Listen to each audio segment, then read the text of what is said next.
In front of me is Samsung Galaxy Tab S10 FE Plus, and today I would like to show you how you can edit password saved in Google Passwords Manager. Begin by opening Settings and scrolling to hit Google.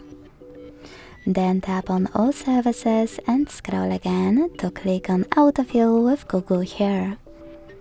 Choose Google Password Manager. Click on one of your passwords to edit and enter your screen lock. Then hit Edit button and change whatever you want to. When you finish, hit Save at the top right corner. Thanks so much for watching. If you enjoyed this video, leave a like, comment and subscribe. Bye!